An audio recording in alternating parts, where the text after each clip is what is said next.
그러면 이제 양잠산업에 이어서 지금은 산업곤충 중에서 이제 환경정화, 요건 꼭 이제 강의를 드리고 싶은 부분입니다. 여러 가지가 있지만 이게 지난번에 얘기했듯이 소똥구리입니다. 이게 옛날에 우리가 어릴 때 집에 소 있잖아요.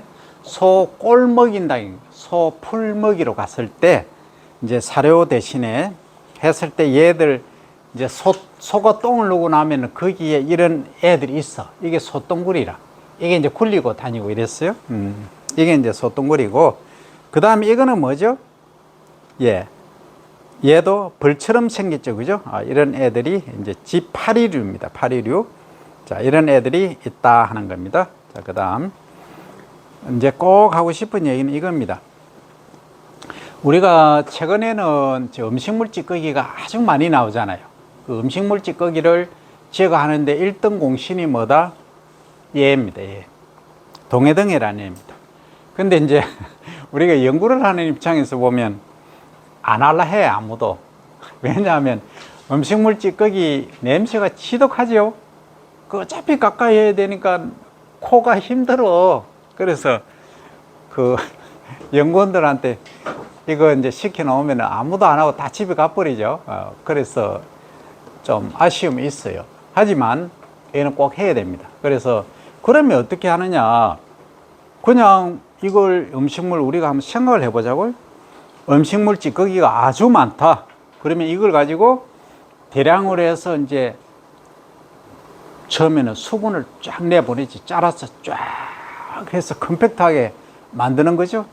만들어서 일단 건조를 시키면 이걸 활용해서 다른 사료용으로도 쓸 수 있겠죠. 그렇죠. 근데 문제가 있어요. 뭐가 문제냐. 음식물 찌꺼기는 염분 농도가 겁나게 높아. 특히 우리나라는 염분 농도가 높으니까 이걸 사료로 바로 먹이다거나 문제가 발생하겠죠. 그죠. 그러면 이제 제2의 선택이 뭐냐.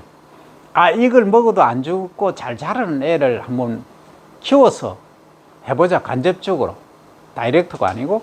그럼 이런 케이지가 하나가 있어요. 여기 있죠? 이런 케이지에다가 쫙 이제 얘들을 담아놓고, 음식물 찌꺼기를 담아놓고 얘를 이제 투입을 하는 거야. 투입을 하는데 성충을 투입하면은 성충은 조금밖에 못 먹어.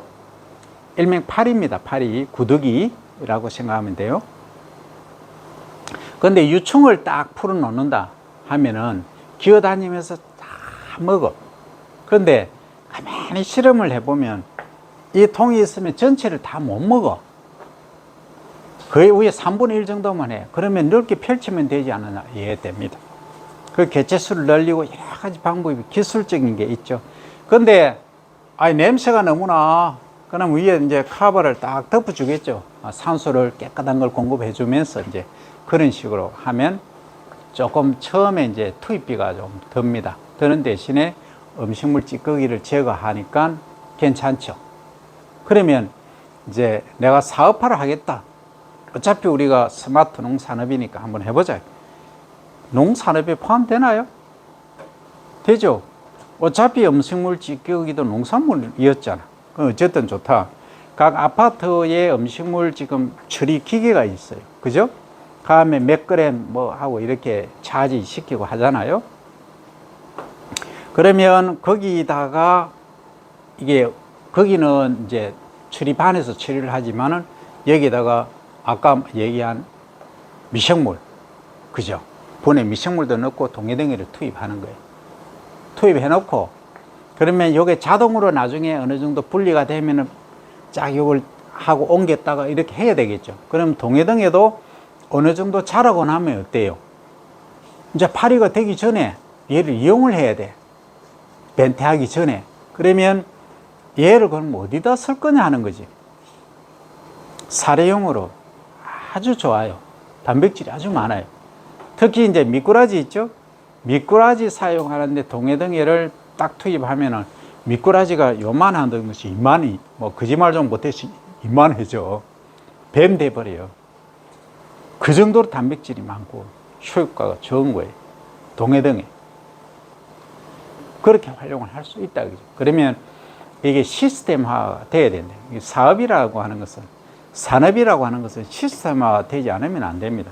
그러니까 지금 많은 분들이 전부 시스템에 다 지금 적응이 다 돼 있어. 딱 투입하면 나는 끝이야. 끝인데, 처리하는 분들도 해서 처리하면 끝인데, 이걸 하나 더 공정을 지금 거친다는 거지. 여기서 생물을 키운다는, 투입한다는 거. 그죠?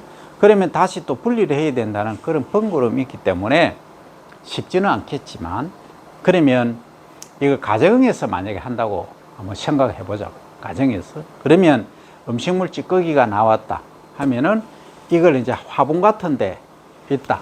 그러면 얘를 알을 이제 일령을 이제 사든지 알을 사든지 해서 바로 투입을 하는 거지. 위에다 투입해 놓으면 먹이로 하겠죠.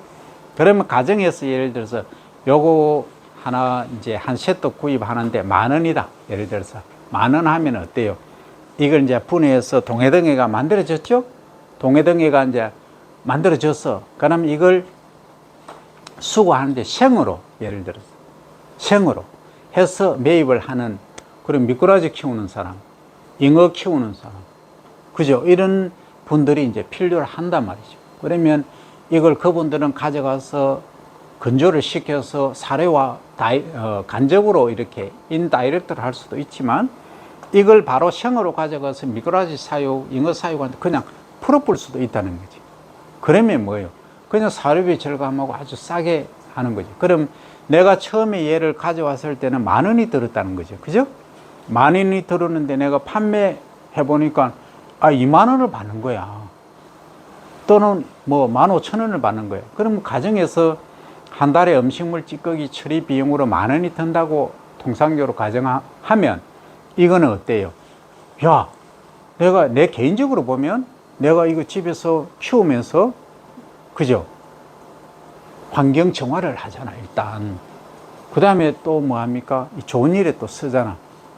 미꾸라지 키우니까. 또 다른 어류 키울 수 있으니까. 이런 식으로 산업화 시켜나갈 필요성이 있다. 이 얘기입니다. 그래서 이런 부분들은 지금 현대를 살아가는 우리들이 가장 문제점이 뭐냐 하면, 한 단계를 더 거치는 것 자체를 싫어해. 무조건 한 번에 원스톱으로 끝내야 돼. 그게 우리가 너무 젖어져 있어. 편리주의에. 그래서 쉽지는 않을 거예요. 쉽지는 않은데 또 하나 우리가 실천해야 될 거 있는데, 우리 유용 미생물이라고 있어요. 유용 미생물이 있는데, 지금 이제 우리가 설거지 하잖아. 설거지 하면서 이 찌꺼기들이 많이 나와. 그러면 이걸 음식물 찌꺼기를 하는데, 여기다가 이제 믹서기처럼 아래 이제 지금 나와 있죠. 기계들이 뺑 갈아서 이제 해서 내보내죠.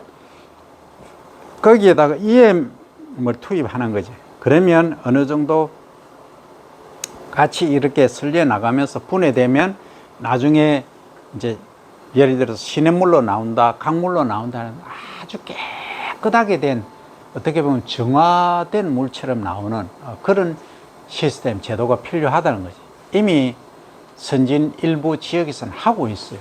그래서 이런 것들이 앞으로 환경 정화, 곤충뿐만이 아니고 미생물까지 투입하는 방법이 필요하다 하는 얘기입니다. 그래서 이 시스템은 지금 미국에서 이제 하고 있는 겁니다. 그래서 유기성 폐기물 이런 모든 것들을 해서 이렇게 이제 활용을 하고 있다 하는 겁니다. 그 다음에 이제 환경 정화곤충에서 동해등에는 얘기를 했죠, 그죠? 그래서 자연 순환 시스템에 의해 처리하는 해산 ESR 바이오 컨버세이션이라는 데서 하고 있다. 몇몇 대학에서 연구가 또 진행 중에 있다.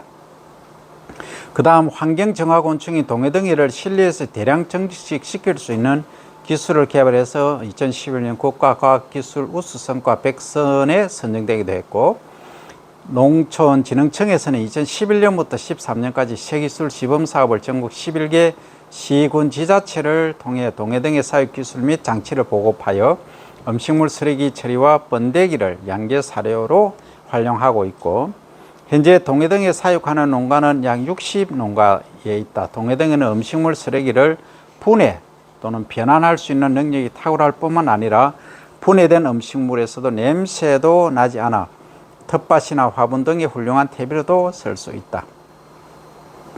그리고 더불어 유충과 번데기는 조류, 가축 사료, 양어 사료, 낚시 미끼 등으로 다양하게 이용함으로써 유기성 폐기물을 자원화할 수 있다는 장점이 있습니다. 자, 그러면 환경정화곤충에서 앞으로 발전 방향을 보면 뿔소똥구리, 그 다음 지파리, 아메리카 동해 등에 이르기까지 환경정화형 곤충들이 연구되어 있습니다. 이 중 아메리카 동해 등해가 발전 가능성이 클 것으로 판단되고 있다. 동해등해를 이용한 기술의 산업화가 달성되면 1차적으로 음식물 쓰레기를 포함한 유기성 폐자원의 배출 및 수거 조건을 강화하여 순도 높은 2차 생산물을 유도함으로써 음식물 쓰레기의 매립 등으로 인한 수질 오염을 줄일 수 있다. 2차적으로는 동해등해의 유충 등은 동물의 사료나 식약용으로 활용하며 분해 산물은 양질의 퇴비로 작물에 적용해서 부가가치를 창출할 수 있는 소위 6차 산업의 모델이 될 수 있다. 특히 현재 전량 외국으로부터 수입에 의존하고 있는 가축 배합 사료 원료 중에서 단백질 원으로 수입되는 것은 어분과 혈장 단백입니다. 매우 높은 가격에 수입이 되고 있는 상황이다 하는 얘기입니다. 자, 그 다음 그러면 아까 아메리카 동해등해가 나왔었죠. 이게 이제 관리법이 한번 간단히 봅니다. 이 파리목이고 동해등해 꽈입니다. 그죠? 영명은 블랙 솔디어 플라이입니다. 그죠? 솔디어죠. 병사죠. 병사 파리. 검은 병사 파리. 이렇게 우리말로 번역을 하면 됩니다. 자, 그러면 주요 특징은 발생은 9 내지 10세대를 1년에 걸쳐서 하고 월동은 노숙, 유충 또는 번데기 상태로 퇴비나 낙엽성에서 월동합니다. 성충이 출현하는 것은 4월 초에서 5월부터 10월 하순까지, 그리고 이제 세대 기간은 35일에서 41일, 27도씨 실내에 사용할 경우에 그렇습니다. 그리고 알을 놓는 산란은 우화 직후, 이제 날개를 단 직후에 개미를 시작해서 교미 후에 4, 5일 이후에 산란을 시작하죠. 알은 약 900에서 1000개, 누에는 500개, 군뱅이는 몇 개? 60개에서 80개 정도 산란을 하죠. 이 우화 직후에 이제 교미를 내서 교미 후에 4, 5일 후부터 산란하는 것은 군뱅이와 제조죠. 제조, 흰점바위 꽃무지 성충과 거의 유사합니다. 애벌레 기간은 15일에서 20일, 연기는 6년까지 있고 3년부터 시작해서 먹이 섭식량이 현저하게 증가합니다. 그래서 번데기는 6년 후 번데기 전 단계부터 몸색이 유백색, 하얀 우윳빛과 색이 짙은 갈색으로 변합니다. 그래서 은폐된 번데기 장소로 이동해서 나가고 일정한 방향으로 나가는 특성을 가진다.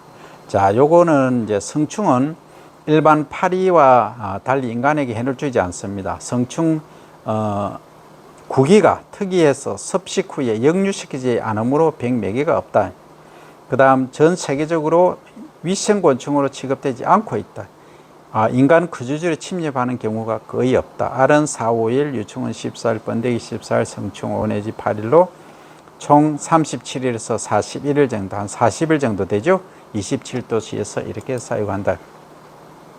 자, 그 다음 동해등의 생활사를 보면 알에서 시작해서 유충, 번데기, 성충 이렇게 이제 하는데 요 형태입니다. 그죠? 알, 그 다음 유충, 번데기, 성충 이렇게 생활사를 갖고 있다. 자, 그러면 분포 및 서식은 물이나 썩은 유기물질 그리고 야채 등이 많이 있다. 먹이는 잡식성 육식이다. 그리고 또 초식성도 있다 하는 거죠. 그러니까 일명 잡식성이다 이렇게 이해를 하시면 되는데, 아메리카 동해등의 서식지 생태를 보면 이렇게 이제 퇴비라든지 나무라든지 이런 걸 또 탈고 가고 남은 뭐라 그러죠? 유기 잔존물이 있죠. 이런 것들이 재어 놓으면 이게 자연적으로 서식하는 경우도 많이 있고, 또 풀밭이라든지 이런데 보면은 퇴비를 나누면 이렇게 또 하는데, 이것은 음식물 쓰레기장의 경우입니다. 그죠?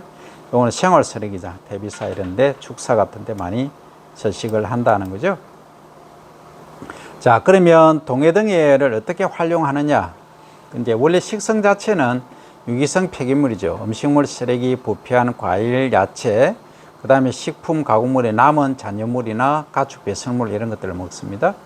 애벌레의 강력한 섭취 및 소화 능력이 보유되고 있는데, 이것은 애벌레 한 마리가 2 내지 3g 정도를 처리를 한다는 것이죠.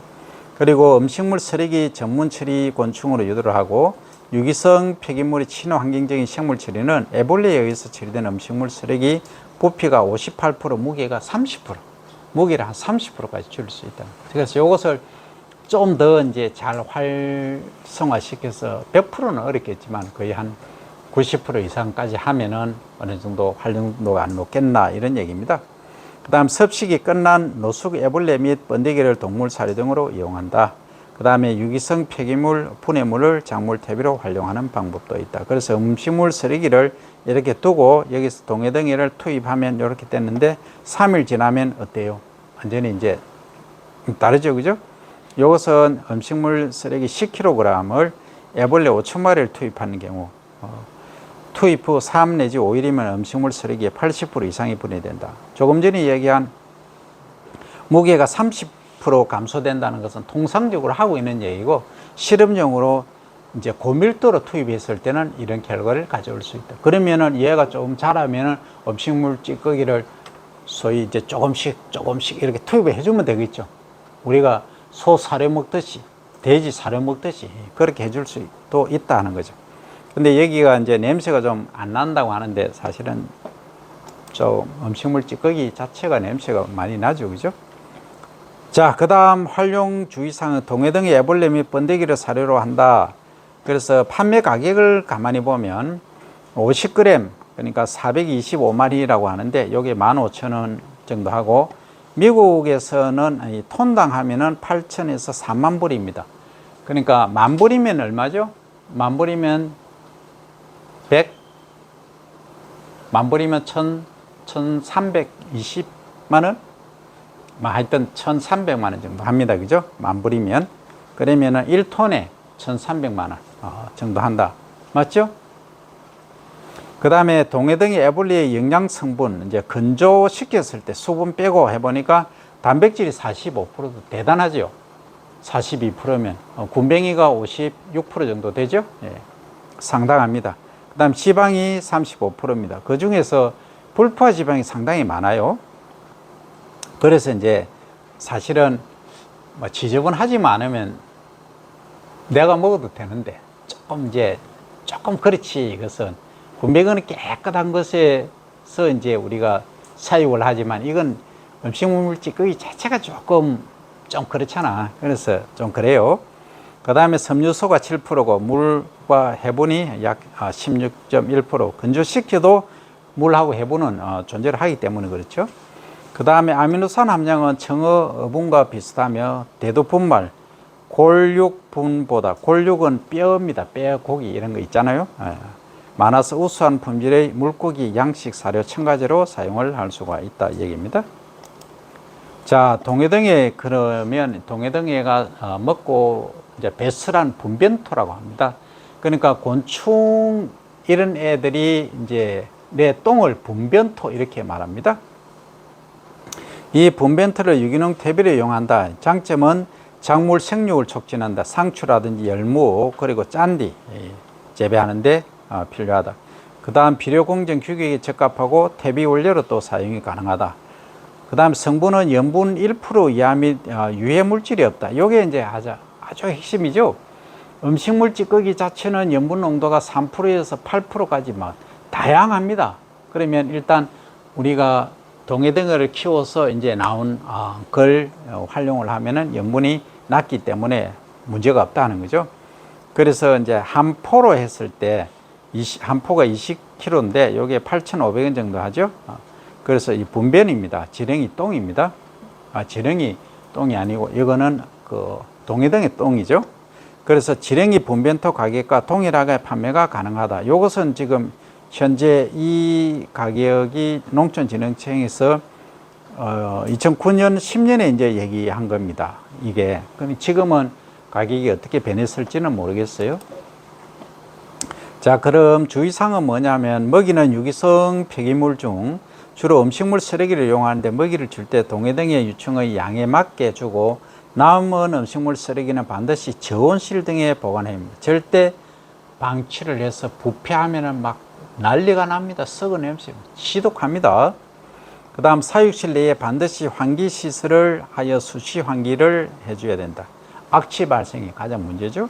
그 다음 교미하고 산란하는 장소는 출입문에 망을 설치하여 성충이 밖으로 탈출하지 않도록 해야 됩니다.